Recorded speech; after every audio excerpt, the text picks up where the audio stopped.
Royal Forum TV. Endelea kufuatilia video zetu. Kama umesubscribe endelea kuenjoy, na kama hujasubscribe unaweza ukasubscribe ili uweze kupata taarifa zetu katika muda mwafaka. Lakini pia unaweza ukashare video hii ili uweze kuburudika na wenzako. Hii ni Royal Forum TV, tunapatikana kwenye mitandao yetu ya kijamii yote, Facebook, Twitter, YouTube, TikTok. Sana sana TikTok na YouTube. Unaweza ukatufollow, unaweza ukapata notification zaidi na zaidi. Leo nina mgeni wetu, mwimbaji wa nyimbo za Injili aliyeko mbele yetu hapa, anaitwa ni John Sadi Maila, ni mwimbaji wa nyimbo za Injili. Leo nimependa kujumuika na huyu mwimbaji wa nyimbo za Injili ili muweze kusikiliza machache kutoka kwake. Huyu bwana pia ukiweza kumpata, ukitaka kumfuatilia, ukitaka kumpata, anapatikana kwenye mitandao yetu ya kijamii ambayo ni Facebook, anapatikana kwenye mtandao wa YouTube, anapatikana kwenye mtandao wa TikTok kwa jina hilo John Sadi Maila. Zaidi tumkaribishe aweze kutupa yale machache ambayo atakuwa nayo leo, aweze kutuelezea pia safari yetu ya kuimba, alianza vipi, amefika wapi na changamoto zipi anakutana nazo. Karibu mgeni wetu. Asante sana. Asante. Kwa mtazamaji unayenitazama, kama alivyokwisha kunitambulisha, naitwa John Maila Sadi. Ni mwimbaji, napenda kumwimbia Mungu, na sijaanza leo. Nimeanza bado ni mdogo sana, kama miaka 5-6 hapo ndo nilianza kuhisi wito wa kumwimbia Mungu. Kiongozi wangu ameongelea juu ya changamoto. Changamoto kubwa ni kipato, uchumi. Yani unaweza kutunga nyimbo nzuri, nyimbo ambayo mtu yote akisikia anaweza kubarikiwa, lakini kwa sababu hauna kipato, hauna fedha, unajikuta hauna pa kuirekodia pazuri. Unajikuta una rekodi tu kwa rekodi hizi za kawaida ambazo si quality. Lakini ukiwa na hela unaweza kurekodi kwenye studio nzuri na zikakupromote vizuri na wimbo wako ukakuwa vizuri. Basi bwana, mimi nimetunga nyimbo nyingi tangu niko shule ya msingi, ni mwimbaji. Nimefanikiwa pia kujiunga na kidato cha kwanza mpaka cha 4. Hapo pote nilikuwa mwimbaji nikimwimbia Bwana. Mpaka leo tunavyoongea mimi ni mwimbaji na nimetunga nyimbo si zaidi ya 1000. Nyingi sana. Na katika nyimbo zote ambazo nimetunga zimekuwa zikibariki watu, zimekuwa zikiwainua watu wakijisikia wanabadilika. Kama ni watu ambao wana maisha mabaya, hawamjui kumtumikia Mungu, ni watu ambao wanafanya vitu ambavyo viko kinyume na maadili ya Kikristo na maadili ya kimungu, wanabadilika. Na kuna wimbo niwahi kuutunga unaitwa Acha Nikushukuru Bwana. Naweza nikakuimbia kabisa kadogo. Acha nikushukuru Bwana, acha nikupe sifa zako kwa mengi unitende hayo Bwana, acha nikushukuru wewe.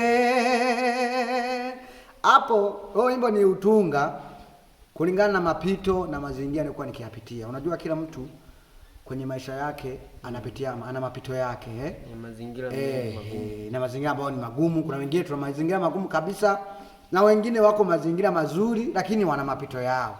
Kwa hiyo wimbo niliutunga kama kumshukuru Mungu. Kumshukuru Mungu kwa yale yote ambayo ananipitisha, lakini bado yeye ni Bwana wangu na bado ni msaada wangu. Hata nikiwa kwenye wakati mgumu huwa anajitokeza, ananisaidia. Na namshukuru pia ndugu yangu huyu kiongozi wangu huyu, namshukuru sana kwa sababu ni wachache ambao wanaweza kuwa na moyo kama huu. Akiona mtu ana kipaji, mtu ana wito fulani na yeye anaweza kumpromote kama hivi. Wengine wanakuwa na ubinafsi, hawezi hata kumsaidia mwenzake. Mungu akubariki sana ndugu yangu. Asante sana. Sasa katika uimbaji wangu, ndugu yangu mtazamaji, nimeshakwambia kama nimetunga nyimbo nyingi. Na huo Acha Nikushukuru, ukiingia YouTube kaandika John Maila Sadi utaukuta huo wimbo. Kuna wimbo mwingine unasema utafuteni kwanza ufalme wa mbinguni. Naweza nikakupa tu verse kidogo. Utafuteni kwanza ufalme wa mbinguni na mengine tutazidishiwa. Tutafuteni kwanza ufalme wa mbinguni, na mengine tutazidishiwa.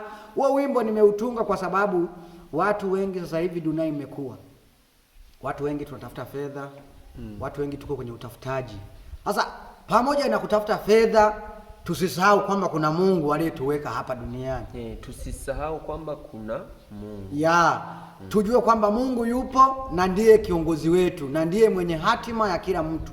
Ndugu yangu, nikukumbusha, hata kama unafanya mabaya, huyo Mungu ndiye anayekupa neema ya kuishi. Ila anaweza kubadilika huyo Mungu. Anaweza kubadilisha, kwa sababu inasemekana kwamba mvua huonyeshea wabaya na wema. Na mtumishi amenikumbusha neno, kuna neno limeandikwa kwenye Biblia, anasema kwamba pale kwenye mstari anasema tusiipende dunia na mambo yake. Maana mtu akiipende dunia, kumpenda Mungu Baba hakumo ndani yake. Unapokuwa umefocus kwenye dunia sana, unajikuta Mungu umemwacha pembeni. Kwa hiyo unatakiwa uende, vitu vyote viende vizuri. Unafanya kazi zako, lakini pia unautafuta ufalme wa Mungu. Unatenga wakati wako wa kufanya kazi zako za shughuli zako za maisha, na unatenga muda wa kwenda kwenye ibada. Ibada ni kitu cha muhimu. Sasa huo wimbo katika ubeti wa pili kuna maneno mazuri ambayo huwa yananibariki.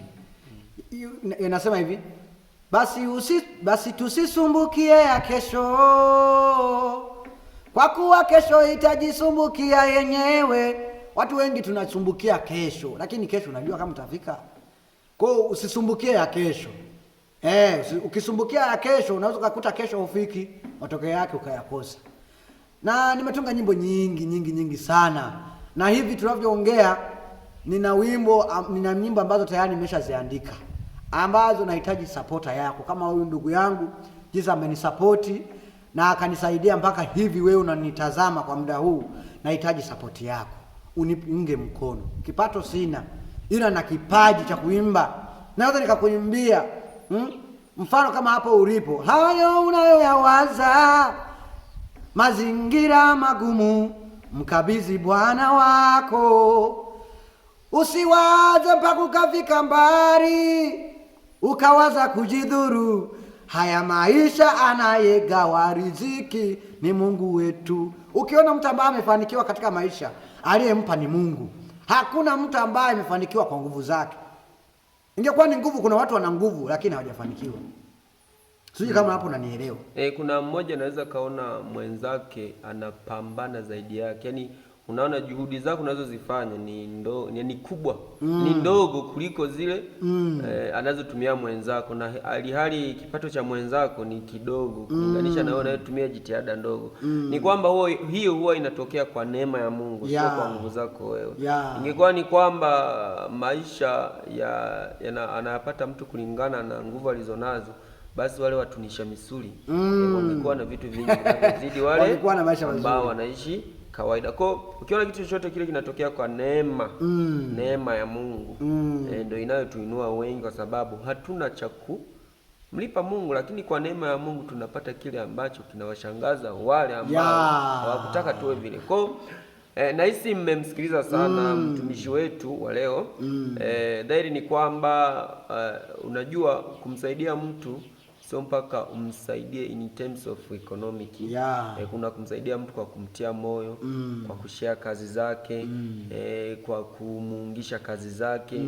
Ni pale tu wewe utakapoguswa nimsaidie katika namna ipi. Lakini zaidi tunafanya huduma za Mungu ili ziweze kuwafikia watu wengi, wazuri na wabaya. Wazuri na wabaya naye wajua ni Mungu, sababu Mungu ndo anajua na kuhukumu mwili wa mtu na matendo yake. Kwa hiyo sisi tunachoomba, tuunge mkono kwa vyovyote ambavyo nahisi sisi tutabarikiwa na utabarikiwa kadri utakavyoguswa na huduma zetu, zaidi ya huduma ya huyu bwana ambaye ni mwimbaji wa nyimbo za Injili na kweli kazi yake anayoifanya inaonekana. Usiseme tu kwamba anafanya hiki kitu, je, unaweza ukakionyesha mbele ya jamii? Kweli mbele ya jamii anavyohudumia watu wanabarikiwa. Na hivyo nikavutiwa na mimi kuweza kumsaidia vile ninavyohisi mimi naweza, sababu mimi nikimuintroduce kwenye channel ambayo tuko nayo sisi, nikamintroduce wewe ukamwona na wengine wakamwona na ukanisaidia kushare, mimi kwangu hiyo itanibariki sana. Mimi huwa napenda kusema kwamba mimi nafurahi pale mtu anapofanikiwa na anapofurahia maisha yake huku mimi nyuma na mimi nikienjoy maisha yangu. It doesn't matter kwamba maisha nilionayo yakoje, nikienjoy maisha yangu huko nyuma na mtu akifanikiwa basi na mimi nafurahi. Kwa hiyo usisahau kusubscribe, unaweza kutembelea kwenye YouTube channel yake pia zaidi, ukaweza kushare, ukaweza kusubscribe, kulike, share, comment, ukapa na wale ambao hawajabahatika kuona leo wataona na kesho. Lakini pia kama hujasubscribe kwenye YouTube channel yetu hii, subscribe, share, like and comment, ili ukiacha comment nitajua wewe ni muungwana zaidi, kwa sababu comment ndio itatuonyesha kwamba kipi tufanye, kipi tuache. Asante sana. Hii ni Royal From TV. Karibu nao. Asante sana. Amen.